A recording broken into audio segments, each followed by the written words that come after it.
দাড়িতে সুন্নাত, টুপিতে সুন্নাত, পোশাকেও সুন্নাত আছে।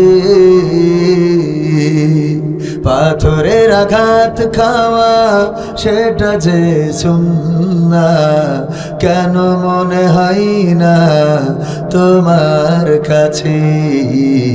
কেন মনে হয় না তোমার কাছে? দাড়িতে সুন্নাত, টুপিতে সুন্নাত, পোশাকেও সুন্নাত আছে। পাথরের আঘাত খাওয়া সেটা যে সুন্নাত, কেন মনে হয় না তোমার কাছে? কেন মনে হয় না তোমার কাছে? নবীর প্রেমে তুমি দাওয়াতে তাবলীগ ধারণ করেছ বুকে, সেই তুমি আজ কেন জুলুমের প্রতিবাদে আওয়াজ তোলো না মুখে? নবীর প্রেমে তুমি দাওয়াতে তাবলীগ ধারণ করেছ বুকে, সেই তুমি আজ কেন জুলুমের প্রতিবাদে আওয়াজ তোলো না মুখে? মেসওয়াক করো তুমি রোজ প্রতিদিন, মেসওয়াক করো তুমি রোজ প্রতিদিন, সেখানেও সুন্নাত আছে। পাথরের আঘাত খাওয়া, মাঝে মাঝে জেলে যাওয়া সেটা যে সুন্নাত, কেন মনে হয় না তোমার কাছে? কেন মনে হয় না তোমার কাছে? মিলাদুন নবীতে বড় সোচ্চার তুমি, নাকি দেখানো লোক? সেই তুমি জানলে না আমার রাসূল ছিলেন সফল রাষ্ট্রনায়ক? মিলাদুন নবীতে বড় সোচ্চার তুমি, নাকি দেখানো লোক? সেই তুমি জানলে না আমার রাসূল ছিলেন সফল রাষ্ট্রনায়ক? ওহুদের ময়দানে দাঁত ভাঙা ঘটনা, ওহুদের ময়দানে দাঁত ভাঙা ঘটনা তোমার কিতাবে কি আছে? পাথরের আঘাত খাওয়া, মাঝে মাঝে রিমান্ডে যাওয়া সেটা যে সুন্নাত, কেন মনে হয় না তোমার কাছে? কেন মনে হয় না তোমার কাছে? ঠিক না বেঠে? শুধু দাড়িতে সুন্নাত, টুপিতে সুন্নাত, পাঞ্জাবিতে সুন্নাত, খাওয়ার শেষে মিষ্টি খাওয়া সুন্নাত মানতে আমাদের কোনো আপত্তি নাই। এমনকি বিয়ে করা সুন্নাত মানতে আপত্তি নাই, মেসওয়াক করা সুন্নাত মানতে আপত্তি নাই, তারাবির সুন্নাত নামাজ পড়তে আপত্তি নাই। কিন্তু আল্লাহর রাসূল 27টি যুদ্ধ করেছেন, নিজ হাতে তরবারি নিয়ে নিজের দান মোবারক শহীদ হয়েছে। তায়েফের রাস্তায় রক্ত ঝরেছে, উহুদের ময়দান রক্তে রঞ্জিত হয়েছে। আল্লাহর রাসূল সাল্লাল্লাহু আলাইহি ওয়াসাল্লাম নিজের জন্মভূমি মাতৃভূমি মক্কায় টিকতে পারেন নাই, হিজরত করে মদিনায় আসতে হয়েছে। এই শক্ত শক্ত সুন্নাতগুলো মানতে রাজি নেই এমন আল্লাহর ওলি সাতক্ষীরায় একটাও নেই। এনে আছে, সাতক্ষীরায় আছে, এই সদরেই আছে, এই মাহফিলে আছে। কারা কারা হাত তোলেন?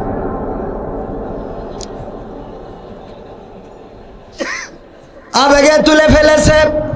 হুজুররা বললেই হাত তোলা লাগবে। হুজুর যদি বলে বলেন ঠিক কিনা, কয় ঠিক। সেটা ঠিক না ঠিক?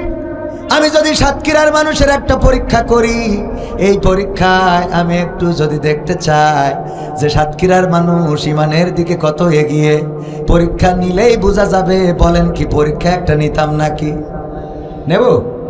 প্রস্তুত আপনারা? পরীক্ষার জন্য প্রস্তুতি নেওয়া লাগে। প্রস্তুত হয়ে থাকেন, পরীক্ষা একটা অবশ্যই নেব এবং দেখতে চাইব সাতক্ষীরার মানুষ সত্যিকার অর্থে কেমন ইসলাম জানে, কেমন ইসলাম বোঝে, কেমন ইসলাম মানে। ইসলাম জানার জন্য, বোঝার জন্য কোরআনের কাছে আসার দরকার আছে না নাই? কিন্তু এই কোরআনের মাহফিলে আসা যাবে? ও যাবে, হ্যাঁ তাহলে ঠিক। তো আসেননি কেন? অনেকেই জায়গা ফাঁকা রেখেছেন। এত বড় মাহফিল, এত বড় গেট, এত বড় প্যান্ডেল, এখনো পর্যন্ত প্যান্ডেল ভরে নাই। আন্তর্জাতিক মানের এক একজন বক্তা, এক একটা বক্তার আনতে এখানে 50,000 টাকা থেকে শুরু করে 1 লাখ টাকা পর্যন্ত আছে না নাই? তাইলে আপনাদের জন্য আনলাম, কিছু কথা শোনাবো, কিছু কথা বলাবো। আর সেই কথাগুলো শোনার জন্য মানুষেরা এখনো জায়গা ফাঁকা করে রেখেছে। এই এলাকায় যত মানুষ আছে যদি আসতো, বলেন এই মাঠে ধরতো নাকি? এই মাঠে তো ধরতো না। তাইলে আসে না কেন? আল্লাহ রাব্বুল আলামিন সূরা বাকারার 28 নম্বর আয়াতে বললেন, কাইফা তাকফুরুনা বিল্লাহি ওয়া কুনতুম আমওয়াতান ফাআহইয়াকুম সুম্মা ইউমীতুকুম সুম্মা ইউহয়িকুম সুম্মা ইলাইহি তুরজাউন। ও আমার বান্দারা, কোন জিনিস তোমাদেরকে তোমাদের মহান রব থেকে ভুলিয়ে দিল? তোমাদের রবকে অস্বীকার করতে শিখালো, অথচ তোমরা ছিলে মৃত। তোমাদের কোনো জীবন ছিল না, তোমাদের কোনো আকার ছিল না, তোমাদের কোনো আকৃতি ছিল না, এই পৃথিবীতে তোমাদের কোনো অস্তিত্ব ছিল না। আমরা 1900 সাল জীবনে দেখি নাই, 2000 সাল পেয়েছি, আবার 2100 সাল আমাদের জীবনে আসবে। 1900 সাল দেখি নাই, 2006 সাল অনেকেই দেখেছেন। আবার এখানে অনেক অল্প বয়সী আছেন যারা 2000 সালটাও দেখেন নাই। আবার যারা 1900 দেখেন নাই, দেখলেন 2000, সামনে 2100 সাল আসবে। বলেন দেখার মতো কেউ বেঁচে থাকবেন নাকি এখানে? একজনে কি থাকবে? আল্লাহ যদি 2-1জনকে রাখেন, তাও এমন অবস্থায় থাকবে ও নেটওয়ার্কের বাইরে টাওয়ার পাবে না। কথা কয় না? ঠিক মতো টাওয়ার পাবে না। যদি বলেন চাচা যাও ওখানে, কবে পুঁইশাক রান দিল, মানে নেটওয়ার্ক চলে যাবে। ঠিক বললাম না? ঠিক বললাম? কারণ এখনো 25 সাল, এখনো 75 বছর যদি কেউ বাঁচে, তাইলে সেই 2100 সাল দেখবে। ওগো আমার ভাইয়েরা, 2100 সাল আসার আগে কবির বিন সামাদ চলে যাবে, ভাইজান চলে যাবে, আমার শ্রদ্ধাভাজন ভাইজান আব্দুল হান্নান ওমর সাহেব চলে যাবেন। এই পৃথিবী ছেড়ে চলে যেতে হবে, অন্ধকার কবরে পাড়ি জমাতে হবে। আল্লাহ এই জন্য যেন একটু আক্ষেপের সুরে বললেন, ওগো আমার বান্দারা, কোন জিনিস তোমাদেরকে সেই রব থেকে ভুলিয়ে দিল? তোমাদের এই জমিনে কোনো অস্তিত্ব ছিল না, আকার ছিল না, আকৃতি ছিল না, তোমাদের এই জমিনে কোনো বিচরণ ছিল না। আমি আল্লাহ তোমাদের সৃষ্টি করলাম, আকার দিলাম, আকৃতি দিলাম। আবার একদিন আমি তোমাদের মৃত্যু ঘটাবো, আবার একদিন আমি তোমাদের পুনরুজ্জীবিত করব। বেলা শেষে ফিরে আসা লাগবে আমার কাছে। আমার কাছে যখন আসবা, তখন আমি কি করব? ইকরা কিতাবাকা কাফা বিনাফসিকা আল-ইয়াওমা আলাইকা হাসিবা। তোমার পড়তে দেব তোমার আমলনামার কিতাব। তুমি কি করেছো দুনিয়ার পরে, কোন কাজ করেছো, কোন কাজ করো নাই, সব তোমার এই কিতাবে রেকর্ড থাকবে। এই কিতাব যখন হাতে ধরিয়ে দেবে, পৃষ্ঠা উল্টাবেন, আর প্রতিটা পৃষ্ঠায় পৃষ্ঠায় অন্যায় অপরাধ আছে না নাই? আমি কত বড় পাপী পৃথিবীর কেউ না জানলেও জানেন কে? আমি প্রায়ই বলি, আমার মা যদি আমার অপরাধ জেনে যেতেন, তাইলে আমার মা ভাত রান্না করে খাওয়াতো না। বলতো এমন কুলাঙ্গার সন্তান তো আমি পেটে ধরি নাই, বেরিয়ে যাও বাড়ি থেকে, তোমারে খাইতে দেব না। এমন অপরাধ আছে, যদি বাবা জেনে যেত, বাড়ি থেকে ঘাড় ধাক্কা দিয়ে বের করে দিত। এমন সন্তান খবরদার আমার জমিনে, আমার বাড়িতে ঢুকবি না। আমার বন্ধুরা যদি জেনে যেত, বন্ধুরা বলতো, দোস্ত তুমি এত খারাপ, তুমি এত নষ্ট, এটা তো জানতাম না। আমার স্ত্রী যদি জেনে যেত, আমার সাথে ঘর কন্যা করতো না। আমার সন্তানেরা যদি জেনে যেত, আমাকে আব্বা বলে ডাকতো না। এমনকি যদি আপনারা জেনে যেতেন, এই স্টেজে বসে আমাকে কথা বলতে দিতেন না। এমন নষ্ট হুজুর, এমন গুনাহ, এমন পাপ। আর এই কবির বিন সামাদ আমাদের সামনে আঙুল নাচিয়ে কথা বলে। আমার গোনার যদি দুর্গন্ধ থাকতো, আমার ওমর ভাই চেয়ারটা সরিয়ে নিতেন, ভাইজানও চেয়ারটা সরিয়ে নিত। আরে এমন গুনাহ হুজুর করেছে, দুর্গন্ধের জ্বালায় বাঁচা যায় না। কত গুনাহ করলাম পৃথিবীর কেউ জানে না, জানেন আল্লাহ। পরকালের ময়দানে যদি আমলের খাতাটা ধরিয়ে দেবে, আল্লাহ কি বলবো, কি বলবো, কি জবাব দেবো, এই চিন্তায় তো পেরেশানি। যেই গুণের খবর মা জানলে ভাত রান্না করে খাওয়াতো না, স্ত্রী জানলে সংসার করতো না, সন্তান জানলে আব্বা বলে ডাকতো না, এমন গুণের খবর জানেন আল্লাহ। আজকে যদি মারা যায়, কাল কি নিয়ে দাঁড়াবো আল্লাহর দরবারে? কি আমল আছে রে? ফজরের নামাজ কয়জনের আদায় হয়েছে? আদায় করলেও কয়জন জামাতে পড়লাম? সকালবেলা কোরআনটা পড়ে কয়জন দিনের শুরুটা করেছেন? কয়টা ভালো কাজ করেছেন আজকে এই দিনের মধ্যে? রাত্রে ঘুমানোর সময় কি একটু আত্মসমালোচনা করেন? আহারে আল্লাহ, তুমি একটা দিন দিলা, খাইলাম, পড়লাম, এত কিছু খাওয়াইলা, এই বাড়িতে আইলাম, কত কি খাওয়াইলো, ইলিশ মাছ, ট্যাংরা মাছ, শোল মাছ, বোয়াল মাছ, তরকারি, গোশত, কত আদর, কত আপ্যায়ন, কত যত্ন, এত কিছু যে রিজিকে লিখলা আল্লাহ, তোমার তো শুকরিয়া আদায় করলাম না। আল্লাহ ওই দিন কিতাব ধরাই দেবে, যেই কিতাবে কোনো কাজ এড়াবে না, সব লেখা থাকবে। কবির বিন সামাদ কোন রাতে কোথায় কি করেছে, কোন দিনে কোথায় কি করেছে, সব লেখা থাকবে। ওই পরকালের ময়দানে হিসাব গ্রহণ করার জন্য আমরাই যথেষ্ট হয়ে যাব।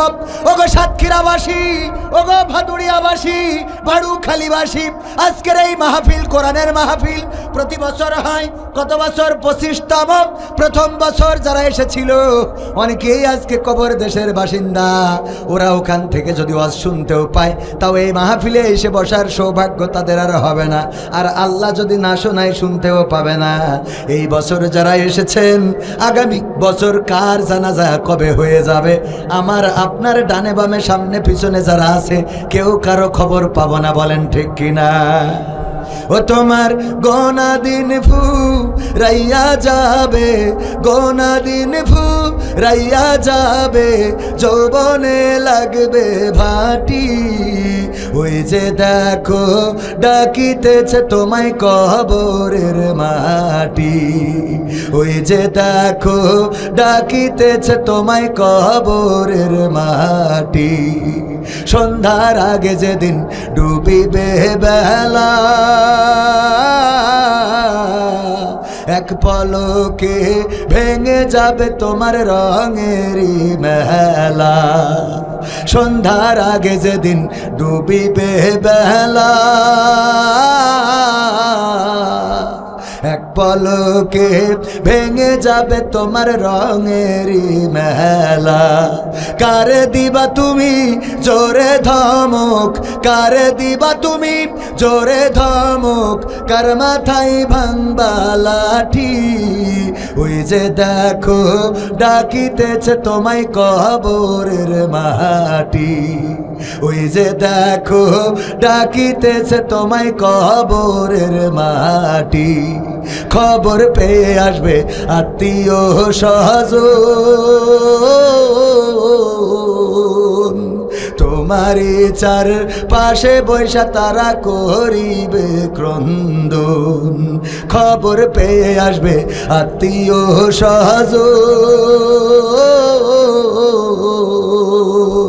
তোমারই চার পাশে বৈশা তারা করিবে ক্রন্দন। সাজাইবে মনের মতন, সাজাইবে মনের মতন, কি সুন্দর পরিপাটি। ওই যে দেখো ডাকিতেছে তোমায় কবরের মাটি, ওই যে দেখো ডাকিতেছে তোমায় কবরের মাটি, ও তোমার গোনা দিন ফু রাইয়া যাবে, গোনা দিন ফু রাইয়া যাবে, যৌবনে লাগবে ভাটি। ওই যে দেখো ডাকিতেছে তোমায় কবরের মাটি, ওই যে দেখো ডাকিতেছে তোমায় কবরের মাটি। ঠিক না বেঠে?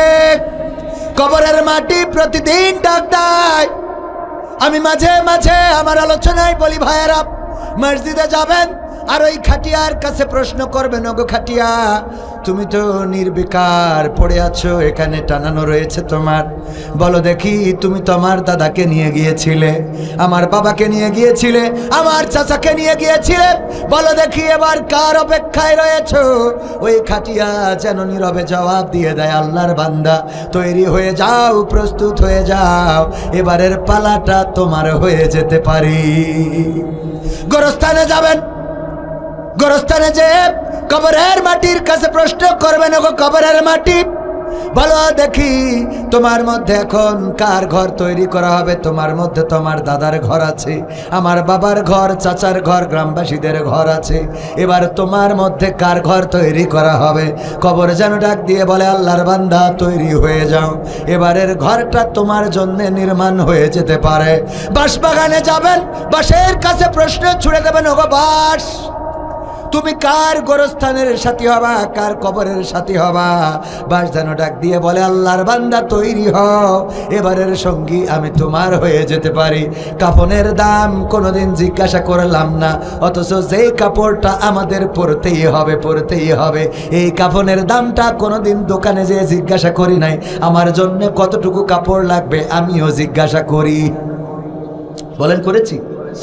অথচ যেই পাঞ্জাবিটা আপনি বানাতে দিয়েছেন দর্জির কাছে, ওটা বানিয়ে এনে গায়ে দিয়ে পরে আপনি বেড়াতে পারবেন, বাজারে যেতে পারবেন, সাতক্ষীরায় যেতে পারবেন, কোনো গ্যারান্টি আছে? কাফনের কাপড় আপনার পরতেই হবে, পরতেই হবে।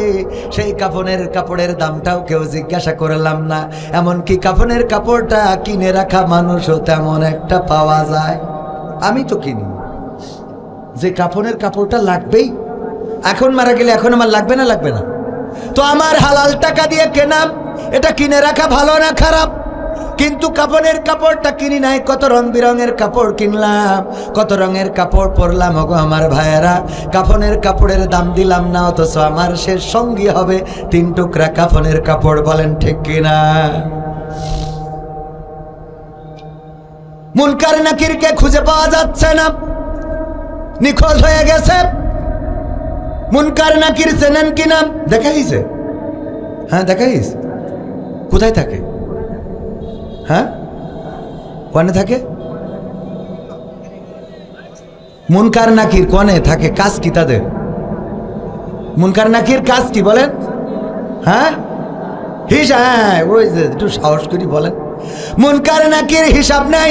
কবরে যাওয়ার পরে আল্লাহ রাসূলের হাদিস দ্বারা প্রমাণিত, জিজ্ঞাসা করবেন মান রব্বুকা ওয়া মান দীনুকা ওয়া মান নাবিয়ুকা, তোমার রবকে, তোমার দিন কি, তোমার নবীকে, এই প্রশ্ন করবেন মুনকার নাকির। সেই মুনকার নাকিরকে খুঁজে পাওয়া যাচ্ছে না। আল্লাহ রাব্বুল আলামিন একটা তদন্ত কমিটি গঠন করলেন, ফেরেশতা সেট করে দিলেন, যাও দুনিয়ার পরে খুঁজে বেড়াও, কোথায় আছে খুঁজে দেখো, খুঁজে দেখো পাওয়া যায় কিনা।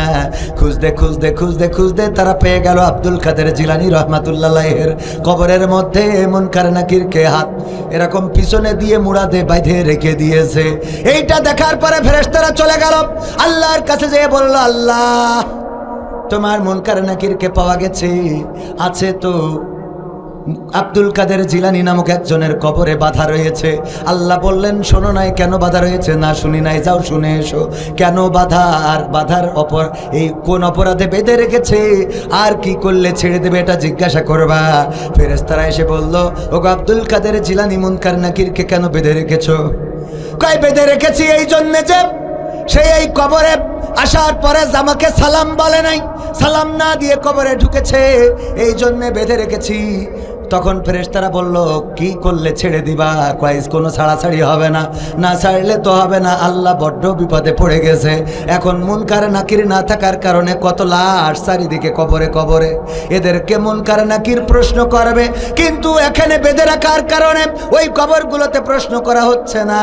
কি করলে ছেড়ে দিবেন একটু বলেন, শর্ত কি? বলল, আল্লাহর কাছে যাও, যে বলো ছেড়ে দিতে পারি। যদি এই বাগদাদে যত কবর আছে কবরগুলোকে যদি মাফ করে দিতে পারে, কবরের আযাবগুলো যদি ক্ষমা করে দেয়, তাইলে ছেড়ে দেব।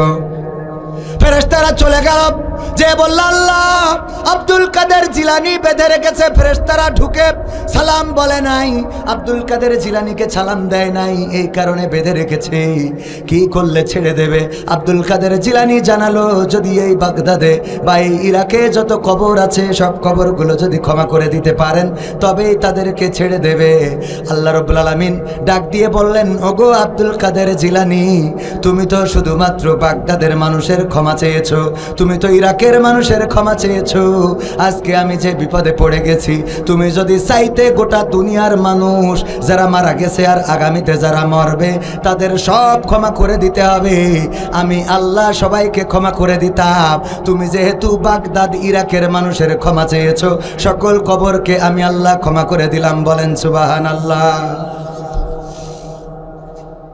পরীক্ষা নিতে চাইলাম, মনে আছে না নাই? মনে আছে? এই পরীক্ষা, ওগো আমার ভাইয়েরা, সুবহানাল্লাহ বলেছেন কতজন? হাত উঁচু করেন। নারায়ে তাকবীর, লিল্লাহি তাকবীর। হাত টানটানা করেন। সুবহানাল্লাহ বলেছেন যারা, আল্লাহ সাক্ষী, সুবহানাল্লাহ বলেছেন যারা। আমার ক্যামেরাম্যানরা দেখছে, হাত টানা টানা করেন একেবারে শক্ত করে। সুবহানাল্লাহ বলেছেন। এবার হাত নামান। নাউযুবিল্লাহ বলেছেন কারা কারা? সাতক্ষীরা ইসলামের উর্বর ভূমি, স্টেজে একজন আর সামনে এই মাত্র কয়েকজন। অষ্টা বলিলাম পরীক্ষা নেব, দেখবো কারা পাশ করে। আব্দুল কাদের জিলানী আল্লাহর বিপদে ফেলিয়ে দেবে, এই ক্ষমতা আছে নাকি? আপনাদের ওয়াজ শুনাইলাম, এ তো বুঝাই গে। কটা ফেল করেছেন এবার বাড়িতে চিন্তা করি থাকেন তো। ইমান, আপনাদের ইমান নষ্ট করতে তো বেশি কিছু লাগে না, এরম একটা ওয়াজ করলেই শেষ। বেশি কিছু লাগে? আব্দুল কাদের জিলানীর কবর দেশে ওর মধ্যে দড়ি পাইল ওখানে, এটু তো একটা মাথার মধ্যে একটা চিন্তা করা লাগে, যে ফেরেশতাতে যে বানবে তার তো একটা দড়ির তো দরকার আছে। তা দড়ি কি কবরে আবার উঠে এসে তো নিয়ে তো আবার সেই শুয়েছে? যাদের এতটুকু কমন সেন্স নাই, তারা ইমান বাঁচাবেন কি করে?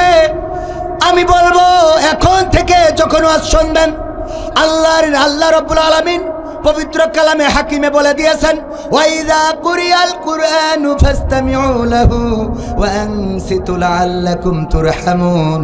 যখন তোমাদের সামনে কোরআন পড়া হবে, তখন তোমরা চুপ থাকবে এবং হৃদয়ের কান দিয়ে শুনবে, যাতে করে তোমাদের উপরে আল্লাহর রহমত বর্ষণ হতে পারে। ওগো আমার ভাইয়েরা, চুপ থেকে যদি হৃদয়ের কান দিয়ে কোরআনের খাদেম যারা ওয়াজ করে শোনায় যদি শুনতেন, এখানে যারা হাত তুলেছেন, আমার বিশ্বাস অন্তত এই হাত তুলে আজকে ফেল করতেন। আমি তো হুজুর মানুষ, বেশি বুঝি নে, তাও আপনাদের এতগুলো লোক ফেল করলেন। আর শয়তান তো অনেক বড় ট্যালেন্ট, এর মতো ট্যালেন্টের কাছে মার খেয়ে যাবেন, একদম কোনো মন্তর লাগবে না। কথা কয় না? আব্দুল কাদের জিলানীর কাছে একবার শয়তান গিয়েছে, যাওয়ার পরে বলছে, আসসালামু আলাইকুম ইয়া আব্দুল কাদের জিলানী। কয় আমারে এত নাম ধরে বড় করে সালাম দিল কে তুমি? কয় আমি জিব্রাইল। কোথা থেকে এসেছো? আসমান থেকে। কেন এসেছো? আল্লাহ পাঠিয়েছেন। কেন পাঠিয়েছেন? ওগো আব্দুল কাদের জিলানী, আপনার ইবাদতের পরে আল্লাহ এতটাই সন্তুষ্ট হয়েছেন যে আমি জিব্রাইলকে পাঠিয়ে দিয়ে জানিয়ে দিয়েছেন যে আপনি আল্লাহর কাছে অনেক উপরে চলে গিয়েছেন। আল্লাহ রাব্বুল আলামিন এই সুসংবাদ দেওয়ার জন্য আমি জিব্রাইলকে আপনার কাছে পাঠিয়েছে। জিব্রাইল এই কথা শুনে আব্দুল কাদের জিলানী রহমাতুল্লাহ আলাইহি বগল বাজাইছে। না, বাজায় নাই। আমাদের এখনকার পীররা যদি এরকম শয়তানিসি বলে যে আব্দুল কাদের জিলানী না কোনো পীর সাহেব, ও তো বলবে কালকে জিব্রাইল আসিল, ও তো একেবারে ওলিয়া উলিয়া ছাড়াই চলে যাবে, শেখ হাসিনার উপরে উঠে যাবে। ঠিক না বেঠে? আব্দুল কাদের জিলানী বলল, আমারে ভূগোল বুঝাইতে আইসো না, আমারে ভূগোল বুঝাবা না, কারণ আমারও পৃথিবীর জ্ঞান কিছু আছে। আল্লাহর নবী যেদিন পৃথিবী থেকে বিদায় নিয়েছেন, বিশ্ব নবী মুহাম্মদ সাল্লাল্লাহু আলাইহি ওয়াসাল্লাম, ওই দিন ফেরেশতা জিবরাইল চলে গেছে, আর এই জমিনে কিয়ামত পর্যন্ত আসবে। কেমনে আইলা তুমি? কয় আল্লাহ খুশি হয়ে পাঠাইস। কয় আমার বুঝা শেষ, তুই যে শয়তান। কথা কয় না। শুধু এই না, আর একটা শয়তান চিনার ঘটনা বলি। আমরা হজে যাই পাথর ছুড়ি, কয় জায়গায়? ওখানে এখন একটা শয়তান বানাই রেখেছে, আমরা যে ছুড়ি। যাই হোক, আমি বড় হজ করিনি তো, বড় হজে এইবার যাবো, আল্লাহ যদি কবুল করেন। নিবন্ধন করা শেষ, একটু দোয়া করেন যেন ওয়াজ করি যে টাকা পাই। এতে হজ মজ না করলে তো উপরে গেলে বাটাম টানবো। তো এই জন্য কিছুটা আল্লাহ যেন আল্লাহর কাজেও একটু থাকতে দেয়। এটা মাদ্রাসাও করেছি, ওয়াজ করি করি ওখানে লাগাচ্ছি। মনে করেন না যেন ছোট মানুষ তো, বেশি ভালো কিছু তো হবে না। যাই হোক ভাইয়েরা আমার, শয়তান রে পাথর ছুরি কেন? ইসমাইল আলাইহিস সালাম মিনাতে যখন পৌঁছে গেলেন, এর আগে হাজেরার ধোঁকা দিল। হাজেরা যখন বুঝে ফেললো এটা শয়তান, ইসমাইল আলাইহিস সালাম ছোট বাচ্চা শিশু, এই বাচ্চা শিশুরে শয়তান কয়, ওরে কোথায় যাও? কয় আমার আব্বা বেড়াইতে নিয়ে যায়। কয় তোমার আব্বা তো বেড়াইতে নিয়ে যায় না। কোথায় নিয়ে যায়? তোমার আব্বা তোমারে কুরবানি করতে নিয়ে যায়। কয় আব্বা কোনোদিন কি পারে সন্তানের গলায় ছুরি চালাইতে? কয় চালাবে না। তুমি কি মনে করো? কারণ তোমার আব্বার আদেশ করেছে তার রব। আদেশ করেছে কিনা? ইব্রাহিম আলাইহিস সালাম, ইসমাইল আলাইহিস সালাম বললেন, আমি বুঝতে পেরেছি, আমার মায়ের কাছে শুনেছি একজন শয়তান আছে, সে ধোঁকা দেয়। তুমি সেই শয়তান। আমার পিতা যদি তার রবের হুকুম মতো আমারে জবাই করতে চায়, আমি একবার নয়, দুইবার নয়, 10 বার নয়, আল্লাহ যদি বারবার আমার জীবন দেন, বারবার আল্লাহর জন্য কুরবানি হইতে আমার কোনো আপত্তি নাই বলে পাথর ছুঁড়ে মেরেছিল। দেখেন, ইসমাইল আলাইহিস সালাম কোনো ভার্সিটিতে পড়ে নাই, কোনো কলেজে পড়ে নাই, কোনো হাফেজিয়া মাদ্রাসায় পড়ে নাই, কোনো স্কুলের ছাত্র নাই, তার কোনো মাস্টার ছিল না। এমনকি ইসমাইল আলাইহিস সালাম এমন কোনো সমাজে বাস করতেন না যে সমাজে মানুষেরা আছে। ইসমাইলকে সামাজিকতা শিখিয়েছেন, বরং এমন একটা মরুর প্রান্তরে ছিলেন যেখানে কোনো ঘর নাই, বাড়ি নাই, পানি নাই, খাদ্য নাই, খাবার নাই, গাছ নাই, পালা নাই, ঘর নাই, সংসার নাই। এই মরুভূমির মধ্যে আম্মা হাজরা আলাইহিস সালাম এত সুন্দর করে মানুষ করেছেন যে এই ছোট্ট বাচ্চা শিশুটাও শয়তানের কেরামতি বুঝে ফেলেছে। কিন্তু সাতক্ষীরার আমরা যেইটারে বলি ইসলামের উর্বর এলাকা, সেইখানে 100 জনে 99 জন ফেল মেরে বসে থাকলেন।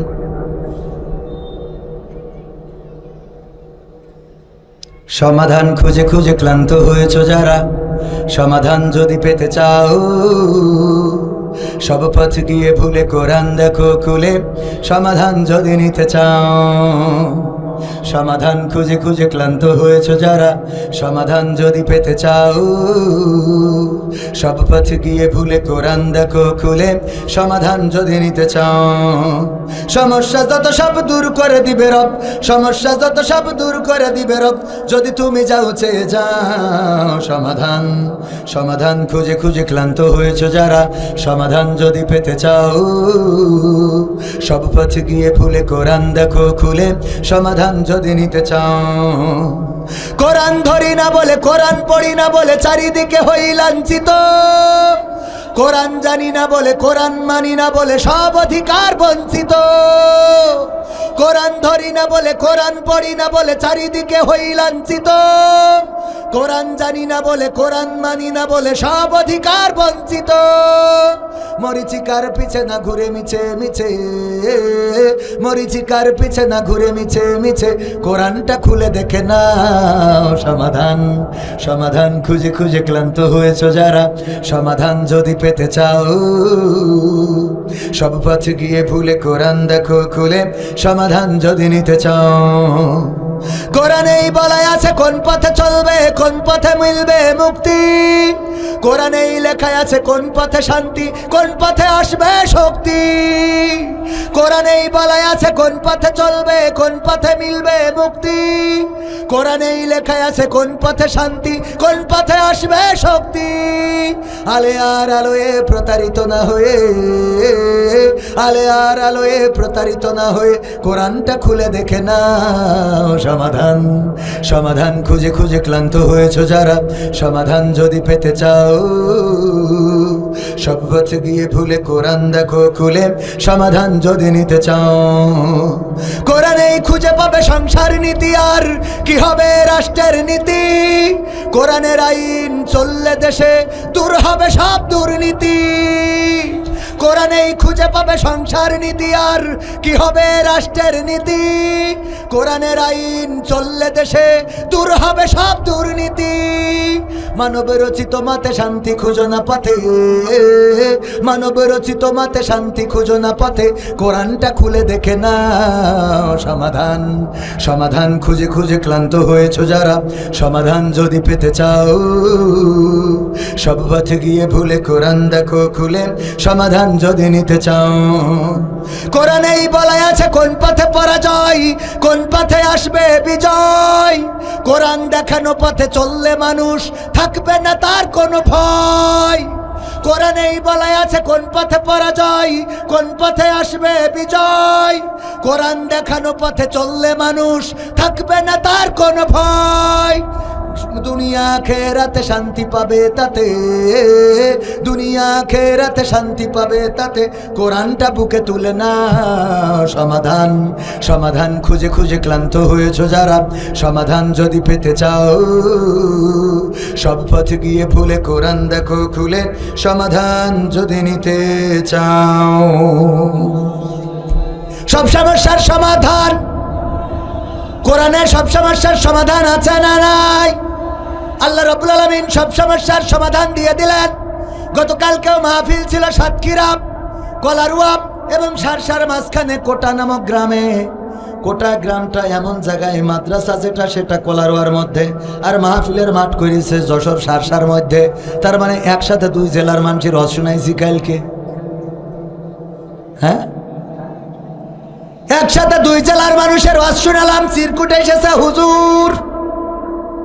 লাইলাতুল ফেব্রুয়ারি উপলক্ষে এক যুবক তার প্রেমিকাকে গিফট করার জন্য ছাগল চুরি করেছে। আল্লাহ এতে কত ফজিলাত দান করবে বলেন, সহ্য না করি পারা যায়?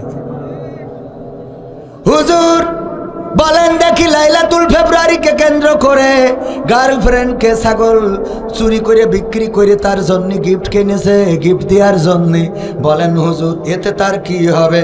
ওগো আমার ভাইয়েরা, তার কি হবে না হবে যতই বুঝাই যতই হজ করি কোনো পরিবর্তন তেমন হবে।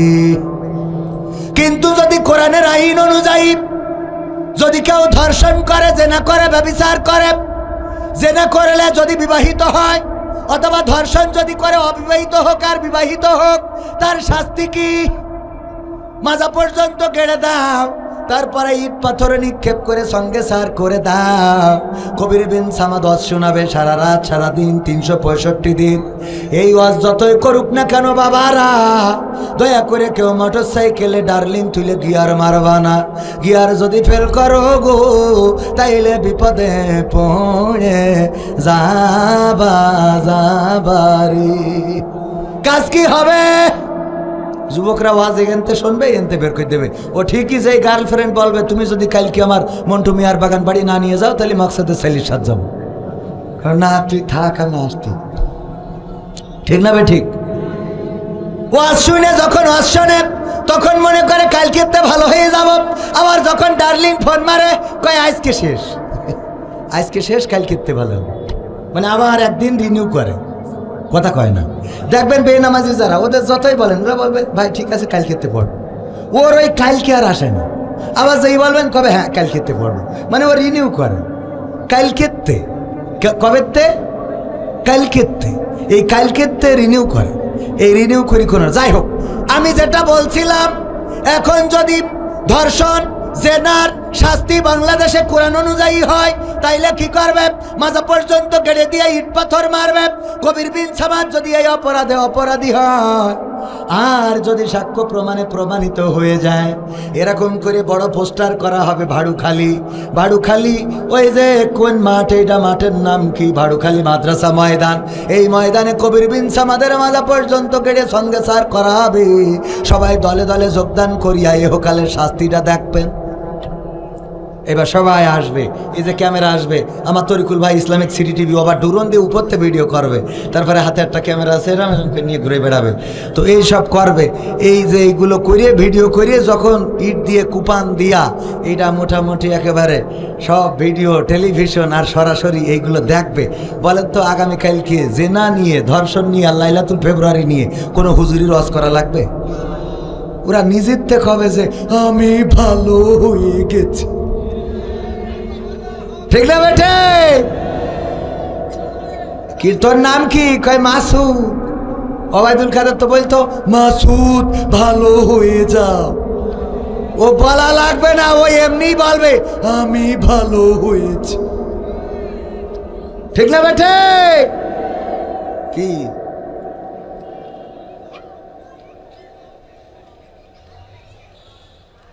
হুজুর আসসালামু আলাইকুম, আপনার কাছে একটা অনুরোধ করছি, একটি সঙ্গীত গাওয়ার জন্য। কোথায় আছে কাদের কাকা? বাবারে তোকে এত দরকার কেন কাদের কাকা? আমরা 16টা বছর রক্ত দিয়ে, জীবন দিয়ে, শহীদ হয়ে, জেল খেটে, ফাঁসিতে ঝুলে, খুন হয়ে, গুম হয়ে যাকে তাড়ালাম, ওকে কয় কোথায় আছে কাদের কাকা? এটা খুঁজ দিয়ে হবে। তুই কি মানুষ যা আবার ওর খুঁজে আনতে বলিস? হ্যাঁ, হিসাব বাকি। ও মানে খুঁজে এনে পাঠাম টানতে হবে? এটা হবে না, এটা হবে ভাইরা আমার। আসলে আমি তো আকর্ষণ, এখানে কি লেখা? বিশেষ আকর্ষণ। এখন আকর্ষণ মানে মাঝে মাঝে একটু উল্টো পাল্টা বলতেই হয়।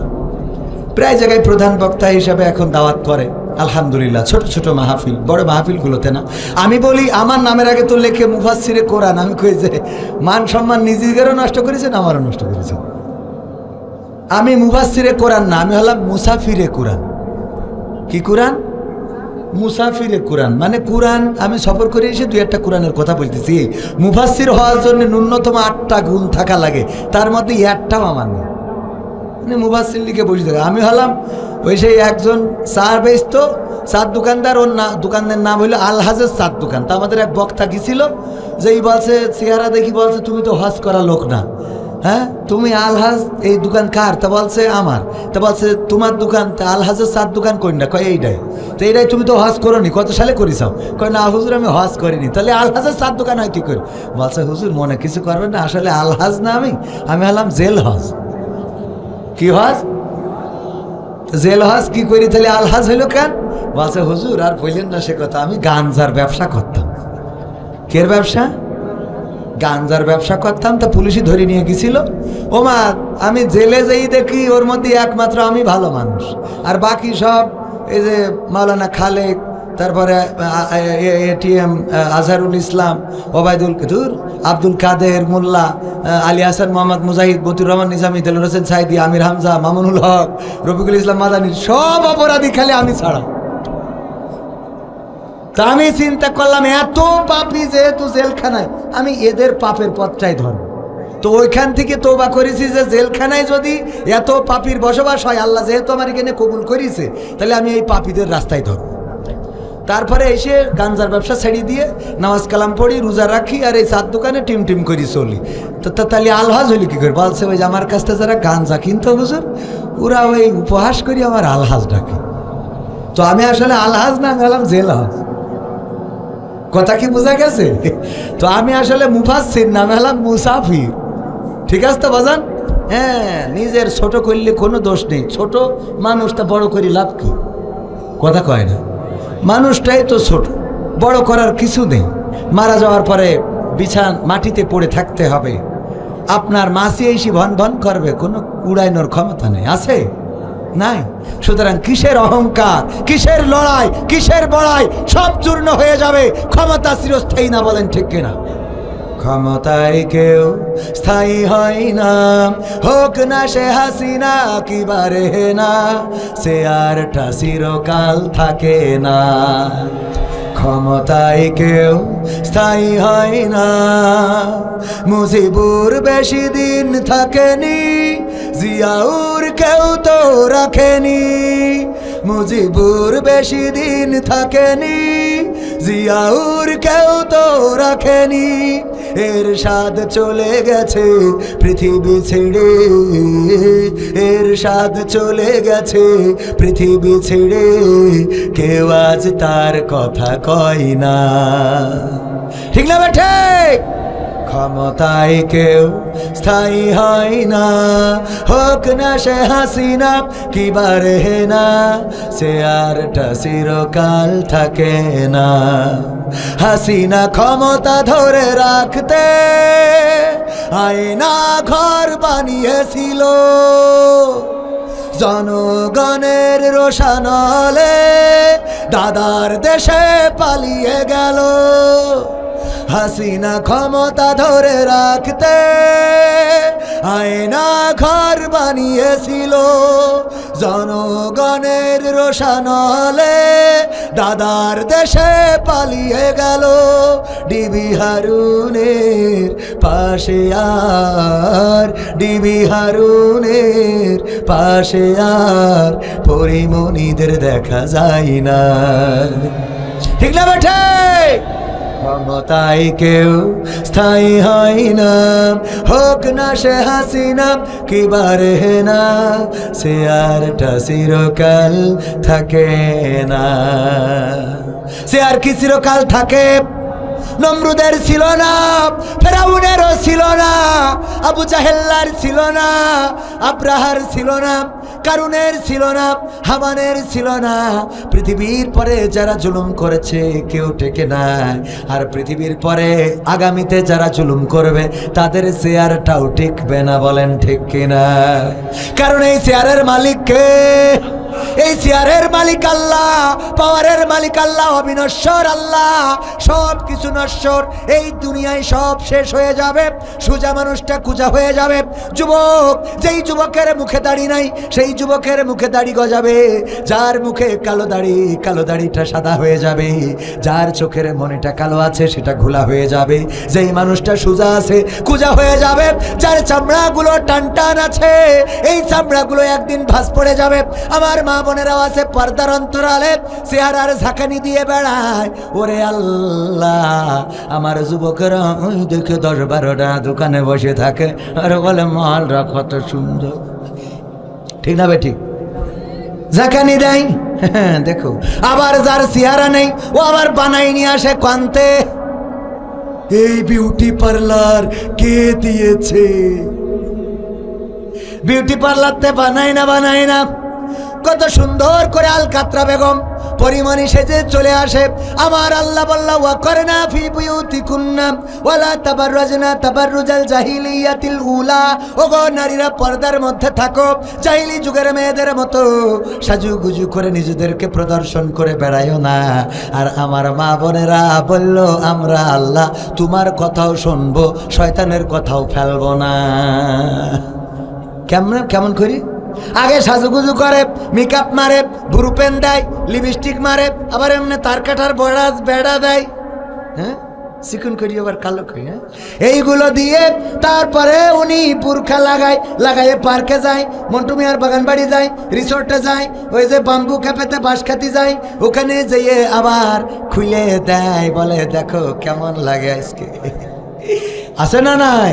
আবার আসার সময় বুরকা পরে আসে, গ্রামের লোক মনে করে তাপসী রাবিয়া একটা ঢুকলো আর বেরোলো, মাঝখানে যে ও জাহান্নামের টিকিট কনফার্ম করিয়ে তা জানে না, কথা কয় না। আসে না নাই? আসে মানে কি, একজন বিয়ে করার পরে বিউটি পার্লার সাতক্ষীরার মালিকের যে বলছে এই যে এই নেন iPhone 16 Pro Max, iPhone বলছে আমার জন্য নিয়ে আসেন কেন? বলছে আমার বোর কালকে সাজাই দিয়েছিলেন, আমি খুশি হয়েই দিলাম। তাই বলি আইফোন 16 প্রো ম্যাক্স এ তো 2 লাখ টাকার উপরে। কয় অসুবিধা কি, বউ তো 10টা না 5টা না একটা। কয় আল্লাহ এরম স্বামীর আরো 3টে বিয়ে হোক। হ্যাঁ, খুলেছে, খোলার পরে প্যাকেট খুলে ওর মধ্যে মোবাইল বের করে দেখে কি এর আইফোন 16 প্রো ম্যাক্স, ওর মধ্যে নোকিয়া 1100, তাও বাটন নষ্ট, গাডার মারা, সিরকুটি লিখা রয়েছে, এরকম করে কাগজ লিখে দিয়েছে। এখন কেমন লাগে? এখন কারণ হলো গতকালকে তুমি যেই মালদারে সাজাইছো ওইটা তো আমার বউ। বাসর রাতে ঘুমটা উল্টাইয়ে দেখলাম পরিমণির খালাইতো বোন। সকালবেলা গোসলের পরে দেখি নোকিয়া 1100 বাটনে কাজ করতি না, গাডার মারা। এক গোসলে সব ধোয়া শেষ, গাডার মারা, বাটনে কাজ করে না। এরপরে এইবার উনি গান গাওয়া শুরু করেছে, আমি পারি না আর পারি না, আমি কেন মরি না, আজরাইল কি চিনে না আমারে গো, আমি পারি না আর পারি না। হয়তো 2 দিন আগে মরব, পরে মরলে কি ক্ষতি, না হয়তো 2 দিন পরে মরব, আগে মরলে কি ক্ষতি। ওরে এই দুনিয়ার রং তামাশা বুঝলাম না গো একরতি, ও আমার ঘরেরও রমণী সে যে কাল নাগিনী, সাতক্ষীরার বিউটি পার্লার আমার বাজাইছে 12টায়, আমি পারি না আর পারি না। ঠিক না বেঠে? এই গান গাওয়া ছাড়া কি কোনো উপায় আছে? যদি সংসারে বনিবনা না হয়, স্ত্রী যদি বলে আমার সাথে তুমি এমন আচরণ করো কেন, তাহলে বলতে হবে তোমার কোনো দোষ নেই, আমারই তো দোষ, আমারই তো ভুল। ঠিক না বেঠে? তোর কোনো দোষ নেই, আমার ভুল। কারণ তোর মেকআপ দেখিলাম কিন্তু পাঁচ দিক তাকায় দেখিলাম না যে টাওয়ার আছে কিনা।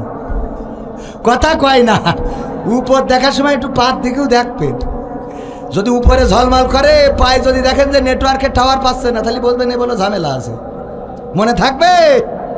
আর কত শিখবো, এ কি লিখেছিস রে যুবকেরা শোনা আমার।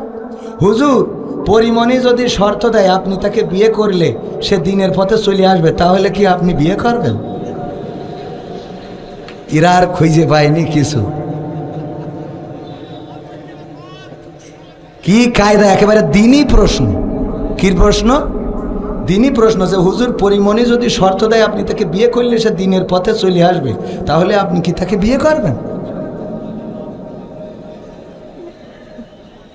এইটা কি হুজুরের কাছে দেওয়ার প্রশ্ন?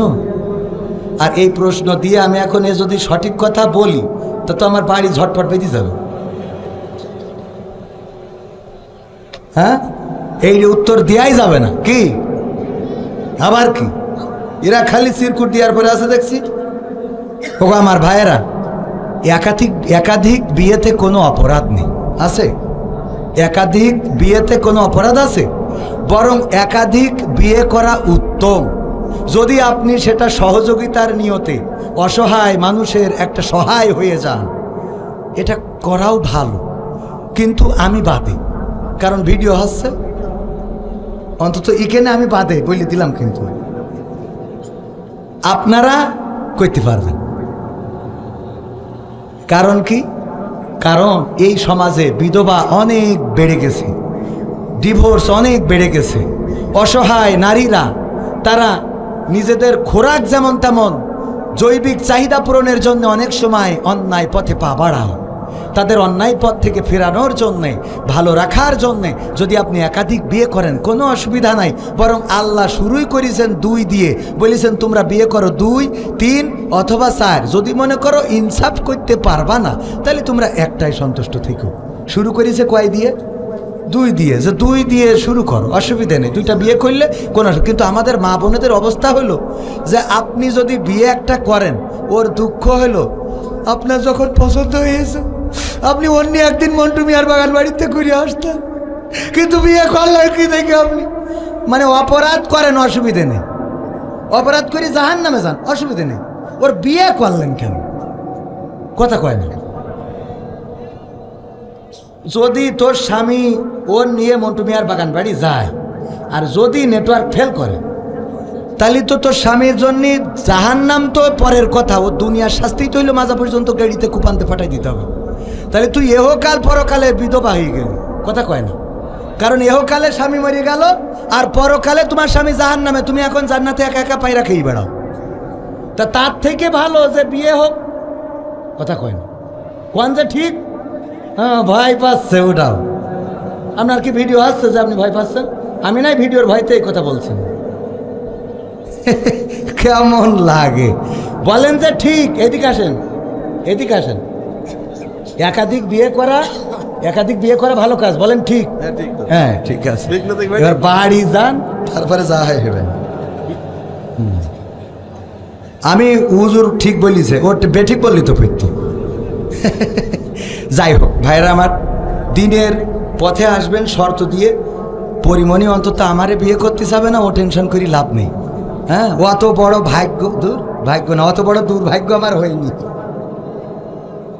আমি কোন লাইনই বলবো, মানে লাইন খুঁজে পাচ্ছি না। এই এমন এক সিপার মধ্যে ফেলাই দিয়েছে যে ওই যে সেই ট্রাক একটা আসছিল রাস্তা দিয়ে যাওয়ার সময়, গেছে খালি ট্রাক, দুই পাশে পুকুর, দুই পাশে কি পুকুর।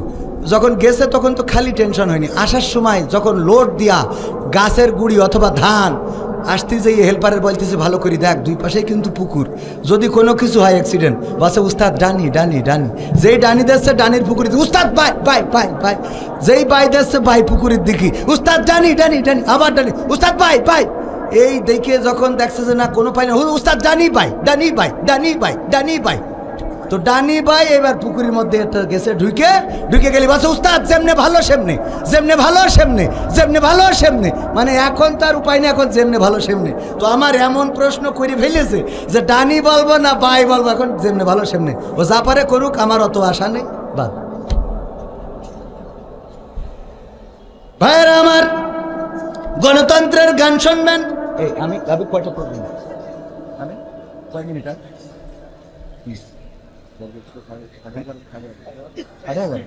ভালো খাই, আমি 11 পর্যন্ত আলোচনা করি,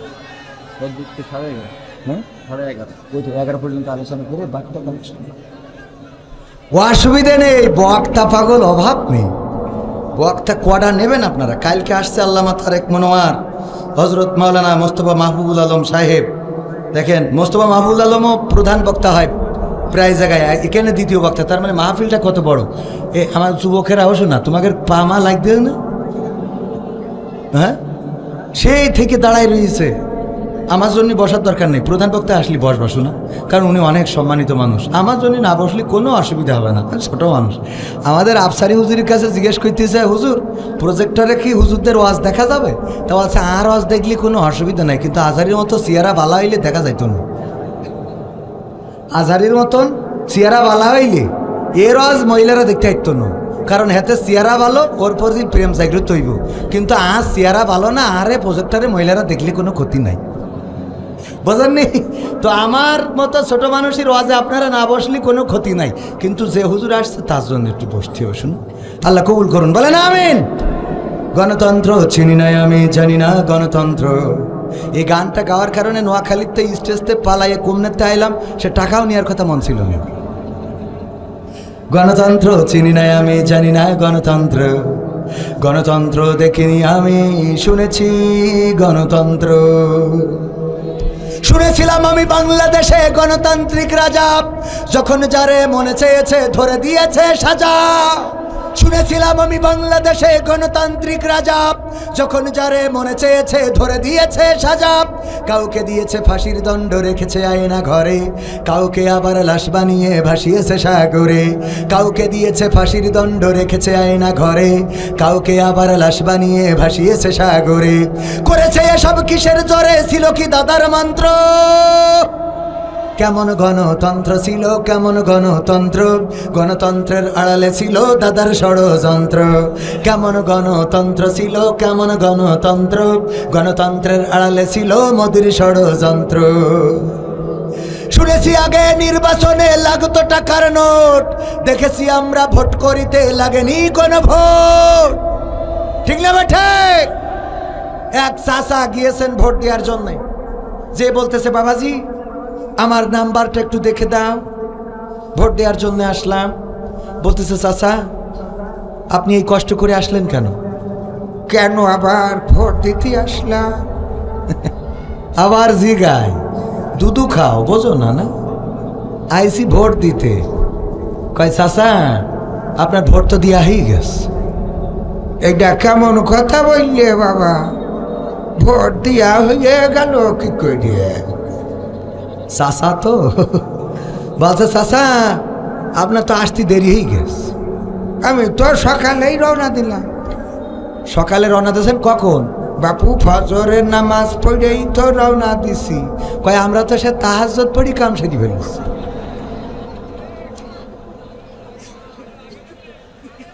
কে তাহাজ্জুদ পড়ি তো কাম সারা শেষ। আচ্ছা বাবু তাহলে দিয়া হয়ে গেছে যখন যাই বছর শোনেন যান ভালো কথা, আবার জন্য শাশির পাঠাইয়েন না আবার। কেন তোমার শাশির ভোটও হইয়াছে? বছর হইয়াছে। হ্যাঁ গো, কত বড় নেমো খারাম গো। আল্লাহ তুমি এই বুড়ির সাথে আমার পরকালে জান্নাতেও রেখো না আল্লাহ। তো বলছে চাচা শাশির পরে এত রাগ কিসি? রাগ করবো না কেন বাপু? আজ 12টা বছর হইল মরি কব্বরে শুয়েছে। তা তুই এসে ভোটটা দিয়ে গেছিস, তা আমি বুড়ো কেমন করিয়ে বাঁচি তুই একটু খোঁজ নিয়ে যাবি না? ও হাসিনার ভোট দিয়ে যাই আবার কব্বরে শুয়েছে। আমি বুড়ো কেমন আছি দেখে গেল না, ওর হাসিনাই ওর সাথে থাক। কথা কি বোঝা গেছে? দেখে শুনেছি আগে নির্বাচনে লাগতো টাকার নোট, দেখেছি আমরা ভোট করিতে লাগেনি কোনো ভোট। শুনেছি আগে নির্বাচনে লাগতো টাকার নোট, দেখেছি আমরা ভোট করিতে লাগেনি কোনো ভোট। ভোটের আগে পাশ হয়েছে মন্ত্রী মিনিস্টার, লাগেনি মিছিল লাগেনি মিটিং লাগেনি তো পোস্টার। ভোটের আগে পাশ হয়েছে মন্ত্রী মিনিস্টার, লাগেনি মিছিল লাগেনি মিটিং লাগেনি তো পোস্টার। নির্বাচন কমিশন ছিল ইন্ডিয়ান কোন যন্ত্র। কেমন গণতন্ত্র ছিল কেমন গণতন্ত্র, গণতন্ত্রের আড়ালে ছিল দাদার ষড়যন্ত্র। কেমন গণতন্ত্র ছিল কেমন গণতন্ত্র, গণতন্ত্রের আড়ালে ছিল মোদির ষড়যন্ত্র। বিরোধী দল যারা সংসদে ছিল তারা ছিল পোষা মাইনা, দেশে জলে পুড়ে হয়েছিল ছাই তবুও তো কিছু কয় না। বিরোধী দল যারা সংসদে ছিল তারা ছিল পোষা মাইনা, দেশ জলে পুড়ে হয়েছিল ছাই তবুও তো কিছু কয় না। শাসনে ছিল না সততা নিষ্ঠা, বিচারের ছিল না মান, সংসদে বুঝি তাই শোনা যেত মমতাজের গান। শাসনে ছিল না সততা নিষ্ঠা, বিচারের ছিল না মান, সংসদে বুঝি তাই শোনা যেত মমতাজের গান। বিরোধী দল নাই ওটা তো ছিল ডিজিটাল ষড়যন্ত্র। কেমন গণতন্ত্র ছিল কেমন গণতন্ত্র, গণতন্ত্রের আড়ালে ছিল রয়ের ষড়যন্ত্র। কেমন গণতন্ত্র ছিল কেমন গণতন্ত্র, গণতন্ত্রের আড়ালে ছিল মোদির ষড়যন্ত্র। নায়েবে রাসূল কোরআনের পাখি বলতো মানুষ যারে, 13টি বছর সেই মানুষের রেখেছিল কারাগারে। নায়েবে রাসূল কোরআনের পাখি বলতো মানুষ যারে, 13টি বছর সেই মানুষের রেখেছিল কারাগারে। দিনের কথা বলতে গেলেই করতো গ্রেফতার, ইসলামী বই কোরআন হাদিস করতো যে উদ্ধার। ইসলামের কথা বলতে গেলেই করতো গ্রেফতার, ইসলামী বই কোরআন হাদিস করতো যে উদ্ধার। এসবে নাকি থাকতো লেখা নাশকতার মন্ত্র। কেমন গণতন্ত্র ছিল কেমন গণতন্ত্র, গণতন্ত্রের আড়ালে ছিল দাদার ষড়যন্ত্র। কেমন গণতন্ত্র ছিল কেমন গণতন্ত্র, গণতন্ত্রের আড়ালে ছিল মোদির ষড়যন্ত্র। ঠিক না বেঠে? আর এই বাংলাদেশ কারো ষড়যন্ত্র দিয়ে পরিচালিত হবে না। এই বাংলাদেশ কেমন করে চলবে বাংলাদেশের জনগণ ঠিক করবে। আর দাদার দেশের প্রেসক্রিপশনে এই দেশ চলবে না। আমেরিকায় যে যতই গ্যাটিজ মারো যতই কাটি করো গো, ডোনাল্ড ট্রাম্প কিন্তু মুখের পরে বলে দিয়েছে যে আমার থেকে তো তুমি ভালো জানো বাংলাদেশে আমাদের কোনো ভূমিকা ছিল না, বরং জনগণ তারা সিদ্ধান্ত নিয়েছে আর তার বিনিময়ে স্বৈরাচার পালিয়েছে। ঠিক না বেঠে? ওখানে ধর্ণা দিয়ে লাভ নাই। ওখানে আমার আওয়ামী লীগের ভাইয়েরা যে মিছিল করতেছে, we support Modi, we support Modi, মোদিজি মোদিজি মোদিজি মোদি। তোর আব্বা জাতির পিতা আর একটা বানা। একটা বানাইয়ে তো ভাত হয়নি, আর একটা বানা, মেতিজি শয়তান। এইগুলোর রাষ্ট্রদ্রোহিতার মামলা দিয়ে সব টানানো লাগবে। কারণ এই দেশে তুই শেখ হাসিনা চা নাই, খালেদা জিয়া চা, তুই মোদিজি করিস কেন? কথা কয় না। আমি ভুল বললাম না? ঠিক, হ্যাঁ না, আমি মনে করছি ভুল বলি, ভুল বললু ভুল, তাই কি কথা যা আগেও বলেছি এখনো বলছি, বরং এখন আরো রাজনীতির কথা কতিচ্ছে এখন, এখন রাজনীতির কথা কই লাভ কি? যা বলার দরকার ছিল সেই পর্যন্ত বলেছি। অনেকেই বললো শেখ হাসিনা পালাই গেছে, আপনি একটা ফোন কল করেন। কলাম যে ক্ষমতায় থাকতে যার কাছে করিনি, চলি গেছে, এখন করবো না। ঠিক আছে না? না চলি গেছে তার বললে লাভ কি? সে তো আমাদের দেশে কত উন্নয়ন শিখায়, ঠিক আছে। আমার দাদার দেশে সাংবাদিক বলতেছে, দাদা জানেন আমাদের দেশে পেঁয়াজ বিক্রি হচ্ছে না, বড্ড কষ্টে আছি দাদা। আগে ভোমরা দিয়ে অনেক পেঁয়াজ রপ্তানি করতাম দাদা, এখন তো পেঁয়াজ বাংলাদেশ নিচ্ছে না, বাংলাদেশে দিচ্ছে না, আমরা 3 টাকা দরেও বেচতে পারছি না। আমি বললাম পেঁয়াজ আমাকে লাগবেও না, কারণ আমাদের নেত্রী পেঁয়াজ ছাড়া রান্না শিখাইয়ে তারপর ওই পাশে গেছে। পেঁয়াজ ছাড়া রান্না আমরা জানি, তুই দিলিও কি না দিলি, কথা কয় না। এত উপকার করতে গিয়ে মোদি তুমি গরু দুবা না, অসুবিধা নেই, আমরা কাঁঠাল খাবো, কাঁঠাল দিয়ে গোস্ত বানাবো, সব আমাদের ঠিক করা আছে। খেজুর দুবা না, রোজার মাস, অসুবিধে নেই, পেয়ারা দিয়ে আর বড়ই দিয়ে কর। হ্যাঁ কি আল্লাহ, আবার এই লোকটার ঢুকতে দেন না, আপনারা আসুক, এমনি ভোমরাতে আসলে একটু ওয়েলকাম। এমপিরা সব কোথায় গেল, মন্ত্রীরা সব কোথায় গেল, কোথায় কাদের কাকা? তাদের সারা দেশটা এখন লাগে ফাঁকা ফাঁকা। পালাবো না, প্রয়োজন হলে ফখরুলের বাসায় গিয়ে উঠব, ঠাকুর গাঁয়ে বাসা আছে না। পালাবে না, পালাবে না, যাই না তবু দেখা, পালাবে না, পালাবে না, যাই না তবু দেখা। তাদের সারা দেশটা এখন লাগে ফাঁকা ফাঁকা, ওদের সারা দেশটা এখন লাগে ফাঁকা ফাঁকা। আইন মন্ত্রী আটকে গেল আইনেরই ফাঁকে, দাড়ি সারা দরবেশের ভণ্ড ভণ্ড লাগে। আইন মন্ত্রী আটকে গেল আইনেরই ফাঁকে, দাড়ি সারা দরবেশের ভণ্ড ভণ্ড লাগে। শুনছি কত নেতা নেত্রী খাইতেছে ভাই ডান্ডা, বিচারপতি কালামানিকের ফাটিয়েছে আন্ডা। পলকের ঝলক গেল, পলকের ঝলক গেল থামিয়ে নেটের চাকা। তাদের সারা দেশটা এখন লাগে ফাঁকা ফাঁকা, ওদের সারা দেশটা এখন লাগে ফাঁকা ফাঁকা। কই গেল সেই সংসদেতে মমতাজের গান, কোথায় গেল হজরত বলা স্বামী মুসলমান? ঠিক না বেঠে? খেলা হবে আবার আমার মমতাজ আপা কত সুন্দর করে সংসদে গান শোনাতো। আজ তার একটা ফোন কল এসেছে আমার সামনে, একটা ফোন রেকর্ড ভাইরাল হয়েছে। বলল যে আমরা নেতা, আমরা নেত্রীরা আমাদের দিকে নেতারা বাঁকা চোখে তাকাতো, আমাদের শরীরে হাত দিত, সুন্দরী সুন্দরী নারীদেরকে ব্যবহার করতো। যে যত নিজেকে উজাড় করে দিতে পারতো রে, তার দাম তত বেশি ছিল। এমনকি তাদের এত অপরাধ, এত গুনাহ, এত অন্যায় যে আল্লাহ গজব দিয়ে তাদের পাঠাই দিয়েছে। ও গো মমতাজ তুমি বুঝলে, বুঝলে কিন্তু বেলা শেষ হওয়ার পরে রে। ঠিক না ঠিক? আবার শামীম ওসমানও বুঝেছে। ওই আমেরিকায় যেয়ে ডয়েছে ফেলে না কার জানো সাক্ষাৎকার দিয়েছে, ওই যে খালিদ নাকি একটা সাংবাদিক আছে, কিরা জানো, মহিউদ্দিন খালিদ, হ্যাঁ খালেদ মহিউদ্দিন, খালেদ মহিউদ্দিনের কাছে সাক্ষাৎকার দিয়েছে। আবার সংসদে যখন থাকে বলল যে বঙ্গবন্ধুর যেদিন বঙ্গবন্ধুকে হত্যা করলো ওই দিন আমরা বন্দুক নিয়ে বেরোইলাম, কত গল্প শোনালো।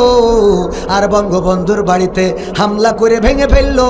জাতির জনক যারা মেনেছে ওদের সন্তানরা একটাও সামনে যেয়ে দাঁড়ায় নাই। তাহলে ওরা জাতির পিতা কি মেনেছে? আমাদের ইব্রাহিম আলাইহিস সালামের যদি কেউ অপমান করে আমরা মানবো? রাজপথে দাঁড়াবো না? দাঁড়াবো না, জীবন দেব, কিন্তু আল্লাহর আমাদের জাতির পিতার অপমান মেনে নেব? তোরা সারা জীবন জাতির জনক বলি বলি জিকির করি সুবহানাল্লাহ সুবহানাল্লাহ, হ্যাঁ মানে ওই বাদ দিয়ে তুই এই জিকির করিছে। এই জিকির করা লোকগুলো যদি একটু জাতির ধানমন্ডি, তাও তো আমি অন্তত শান্তি পেতাম যে এই বাড়িটা রক্ষা করেছিস। কথা কয় না। আর চার দোকানে বসে বুড়ি টানে আর বলে আপা ঢোকবে, শয়তান কোথায়, হ্যাঁ আবার বাতাস ফেরবে, বাতাস ফেরবে তো ঠিক আছে, তা তুই কলি যে আমরা যদি দাঁড়াই আমরা মুইতে দিলি বানের পানির মতো ভেসে যাবো।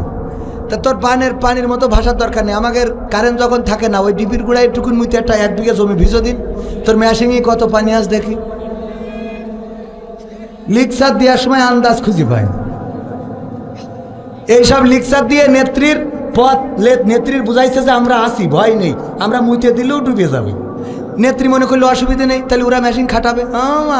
মেশিন করলে কই নিয়ে ও পাশে চলে গেছে, ঠিক না বেঠে? শয়তানের এই কথাগুলো না বললি বলো নেত্রী এত খারাপ হয় না, কথা কয় না। বিপদে ফেলাই দে স্যার, বিপদে ফেলাই দিয়ে আজকে দেশের অনেকেই বলে দেশের খারাপ অবস্থা। আর খারাপ অবস্থা ইচ্ছা করি অনেক দূর টাইম পার হয়ে যাচ্ছে, খালি কোন দিক যাব, একদিক করলে আর একদিক হয় না। আচ্ছা ওইটা বাদ দেন, যে কথা বলছিলাম ওই জায়গায় আসি। মমতাজ গান গেয়েছে সংসদে, কনে বাবার নামে উনির নামে গান গেয়েছে, তাহলে তুই এখন যখন নেই একটা গান গাবি না? আমি শিখাই দিলাম, আমার সোনার ময়না পাখি কোন বা দোষে দাদার কাছে গো,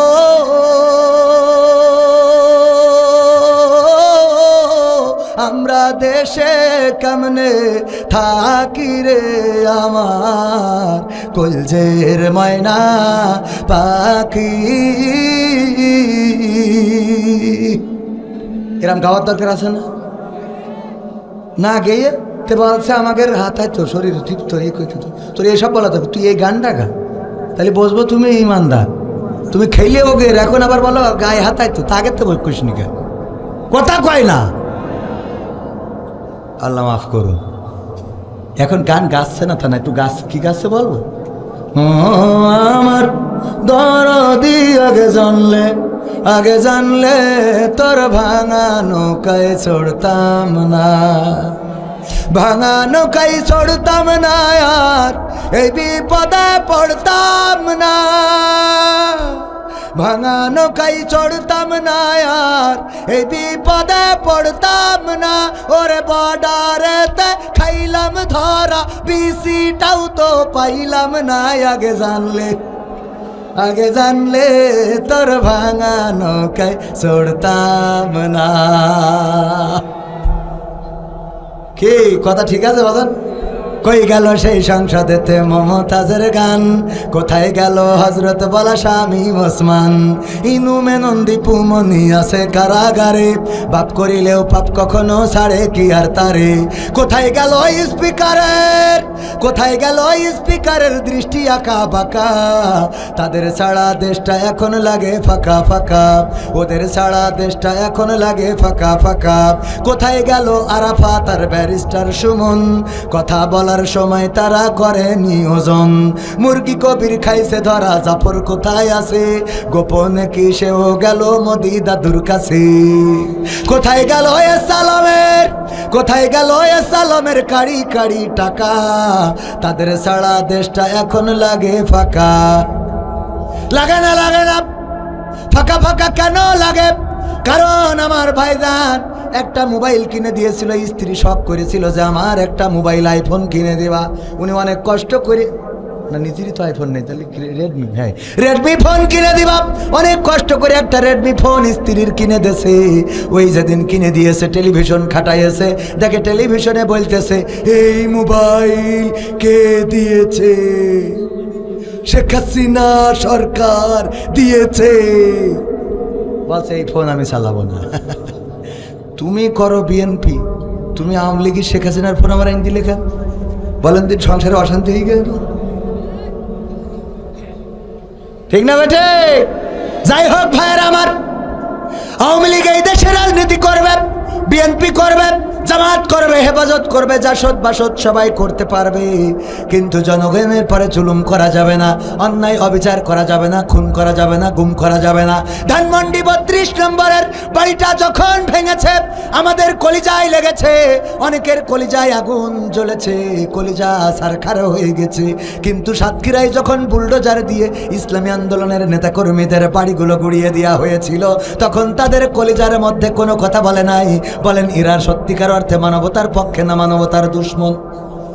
মানবতার পক্ষে যদি হইতে তাইলে আমার সাতক্ষীরায় আমার ইসলামী আন্দোলনের নেতা কর্মীদের বাড়িগুলো ভেঙে গুড়িয়ে দেয়া হলো, তখন তোমার মানবতা কোথায় ছিল? অনেকেই আবার বলে এই দেশে আওয়ামী লীগ বা অন্য যারা পালিয়ে গিয়েছে তারা রাজনীতি করতে পারবে, আমাদের কোনো আপত্তি নাই, এটা তাদের গণতান্ত্রিক অধিকার। কিন্তু যারা বলে যে পারবে, আমি তাদের কাছে প্রশ্ন করতে চাই, নেত্রীর বাড়ির সামনে যখন বালুর ট্রাক ছিল তখন গণতন্ত্র কোথায় ছিল? কথা কয় না। যখন নেত্রীর বাড়ির সামনে গাড়ি ট্রাকের বালুর ট্রাক ছিল, সরাইতে পারো নাই।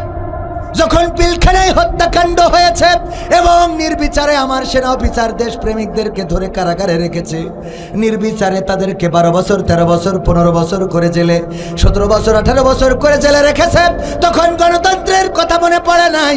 যখন কোরআনের খাদেমদেরকে অ্যারেস্ট করেছে, কারাগারে নিয়েছে, রিমান্ডে নিয়েছে, নির্যাতন করেছে, এমনকি ফাঁসির কাস্টে ঝুলিয়েছে, তখন গণতন্ত্রের কথা মনে পড়ে নাই? যখন কোরআনের পাখি আল্লামা দেলোয়ার হুসাইন সাইদিকে 13টা বছর কারাগারে রেখেছে, আহারে এই মানুষটার কোরআনের ময়দানে আর ফিরতে দিল না, সেখান থেকে বের করে নিয়ে হাসপাতালে ইনজেকশন পুশ করে শহীদ করে দিল, তারা জানাজাও পড়তে দিল না, তখন গণতন্ত্র কোথায় ছিল? যখন ছাত্র জনতার বুকে গুলি চালালো, শহীদ হয়ে গেল আমার ছাত্র জনতা, আমার আবু সাইদ বুক পেতে দিয়েছিল, ধারণা ছিল এই বুকে গুলি করবে না, কিন্তু ওই নিষ্ঠুর পুলিশ বাহিনী গুলি করলো। পুলিশেরা এখন বলে ভাইয়েরা আওয়াজ করবেন যেন আমাদের ইমেজটা ফিরে আসে, একটু বলবেন। আমি বললাম ইমেজ ফিরার জন্যে আমাদের আওয়াজ করা লাগবে না, যদি আপনারা কাজটা ভালো করেন তাইলে আল্লাহ রাব্বুল আলামিন আপনাদের ইমেজটা ফিরিয়ে দিবেন। বলেন ঠিক কিনা? গতকালকে এক পুলিশ আন্দোলনকারীদের ছত্রভঙ্গ করেছে, শুধুমাত্র অ্যাকশন নিয়েছে, লাঠি দিয়ে কারো গায়ে টাচ করে নাই, তারপরেও লোকজন পালিয়েছে, আপনাদের চোখের সামনে পড়েছে না পড়ে নাই? শুধুমাত্র এই মানবতা দেখানোর কারণে ওই পুলিশের প্রশংসা করেছি গোটা বাংলাদেশের জনগণ। বলেন ঠিক কিনা? সুতরাং পুলিশের যারা চাকরি করেন তাদেরকে বলবো, আপনারা এই জনগণের গোলাম, এই জনগণের ট্যাক্সের টাকায় আপনাদের বউয়ের লিপস্টিক হয়, এই জনগণের ভ্যাট ট্যাক্সের টাকায় আপনার মেয়ের 3 পিস হয়, এই জনগণের ভ্যাট ট্যাক্সের টাকায় আপনার সন্তানের স্কুল ড্রেস হয়, পায়ের কেটস হয়, এই জনগণের ট্যাক্সের টাকায় আপনার মায়ের ঔষধ হয়, এই জনগণের ট্যাক্স ভ্যাটের টাকায় আপনার বাবার পোশাক হয়। সুতরাং যেই জনগণের টাকায় আপনার বেতন হয়, এই জনগণের বিরুদ্ধে কোনো ভূমিকা যেন নেবেন না। জনগণের পক্ষে যদি না দাঁড়াতে পারেন, জনগণ কিন্তু আপনাদের আর আস্ত রাখবে না, কারণ এই জনগণ জেগেছে। এই জনগণ যেভাবে চায়, বাংলাদেশের মানুষ যেভাবে চায়, সেইভাবেই দেশ চলতে হবে। আর আমাদের মেসেজ ক্লিয়ার, যারা মনে করে আমরা আসলে জামাতে ইসলামের কথা বলি, হেফাজতে ইসলামের কথা বলি, আমরা আসলে চরমনা ইসলামের কথা বলি, তাবলিগি ইসলামের কথা বলি, না ভাইয়েরা না। যদি এই বাংলাদেশে আওয়ামী লীগ ও কোরআন কায়েম করে দেয়, আমরা তাদের পক্ষে আসি না নাই? সেদিন একজন বলছে তাই বলে আওয়ামী লীগ দিয়ে কায়েম করা নেবো না, বাস্তবকে নেবো না। যদি বিএনপি কোরআন কায়েম করে তাদের পক্ষে আসি না নাই? যদি অন্য কোনো দল কোরআনের রাজ কায়েম করে দেয় তাদের পক্ষে আসি, কিন্তু বাংলাদেশ জামাতে ইসলামী যদি কোরআনের বিপক্ষে অবস্থান নেয়, সেই জামাতের পক্ষেও আমাদের পাওয়া যাবে না। ঠিক না ঠিক? যদি বাংলাদেশ জামাত ইসলামী ইসলামের বিপক্ষে কথা বলে, যদি রাষ্ট্র ক্ষমতায় যায় আর কোরআনের বিরুদ্ধে আইন পাশ করে, কোরআনের আইন দিয়ে দেশ যদি না চালায়, তাইলে জামাতের বিরুদ্ধে আন্দোলন চলবে, ওয়াজ চলবে, বক্তৃতা চলবে, মিছিল চলবে, মিটিং চলবে, হরতাল চলবে, অবরোধ চলবে। এটাই তাওহীদি জনতার সিদ্ধান্ত। আমরা আসলে জামাতের না, চরমনার না, আওয়ামী লীগের না, বিএনপির না, জাসদের না, বাসদের না। আমাদের বক্তব্য হলো ইন্না সলাতি ওয়া নুসুকি ওয়া মাহইয়ায়া ওয়া মামাতি লিল্লাহি রাব্বিল আলামিন। আমরা কারা কারা আল্লাহর হাত দেখতে চাই? নারায়ে তাকবীর, লিল্লাহি তাকবীর। সত্যি কি আল্লাহর পক্ষে আছেন? আল্লাহর পাগল আপনারা? আল্লাহর পাগল? আল্লাহর পাগল যদি হন তাইলে আল্লাহর পাগল সেই পাগলের মতো হইতে হবে। লাইলি আর মজনু প্রেম করেছিল। লাইলি আর মজনু কি করেছিল? এদের একে অপরের দেখা হয় নাই। তো মজনু দেখতে গেল লাইলি, যেই ওর বাড়ির গেটের সামনে বসে রয়েছে। এটা শুনে লাইলি বলল, বিয়ের আগে তো দেখা করা যাবে না, তো মজনুরে দুধ খাওয়াও, প্রতিদিন বাড়ির থেকে গায়ে দিয়ে নিয়ে ওরা দুধ খাওয়াও। তো ওর দুধ খাওয়াই না দেখে আমি দেখলাম যে ফিরি ফিরি এক গ্লাস করে দুধ মাগনা যায়, একটু খাওয়া যায়। আমি এসে বললাম আমু লাইলির পাগল। তো আমি ওখানে বসি প্রতিদিন এক গ্লাস করে দুধ খাই। এটা দেখে আবার মাহফিলের পরিচালক ও বলছে লাজ করি লাভ কি, তো ও যাই বলছে আমু লাইলির পাগল। তো যাই আমার পিছনে বসেছে। আবার ভাই চিন্তা করলো দুধ যেহেতু ফিরি, বলছে আমিও পাগল। তো এই করতে করতে লাইলির 1-150 পাগল জুটি গেছে, প্রতিদিন দুধ খাওয়ায়। লাইলির বান্ধবীরা বলছে যে দুধ যে পরিমাণ খাওয়াচ্ছি, এ তো আর কদিন পরে বাংলাদেশের গায়ে গরু দেওয়া হবে না, অস্ট্রেলিয়াতে এই বিমানে করে আনতে হবে। কেন তা বলছে মজনু মেলা হয়ে গেছে, মেলা হয়ে গেছে, এত মজনু তো আমার দরকার নেই, আমি খালি একটা নেবো। কয় একটা তো এই তো মেলা, সব কয় আপনার পাগল। কয় এর মধ্যে একটা খাঁটি আছে, তুমি খুঁজে বের করো। বান্ধবী কয় আমার এত বেরেনে ধরে না, আপনি বলেন কি দেখি করতাম। কয় শোনো, আজকে গিলাস নিয়ে যাবা, খালি খালি গিলাস নিয়ে যাবা, আর একটা ছুরি নিয়ে যাবা, নিয়ে যে বলবা লাইলির মজনু যারা, লাইলির পাগল যারা, তারা এই লাইলি বলিছে 1 গিলাস রক্ত দেওয়ার জন্য। কি দেওয়ার জন্যে? গিলাস যাই ধরিছে, আমার কাছে ধরিস পয়লা। আমি বললাম যে আমার ওয়াজ করতে যাইতে হবে বাবা, আমি এখন হাত কেটে হাসপাতালে থাকতে পারবো না, আমি টাকা বাইনানে রাখিছি, না গেলে একদম কাঠি খুলি দেবে। এই বলে আমি উঠে হাঁটা দিছি। ভাই ধরিছে, ভাই বলছে আমি মাহফিল পরিচালনা করতে হবে, কাল তারেক মনোয়ার আসবে।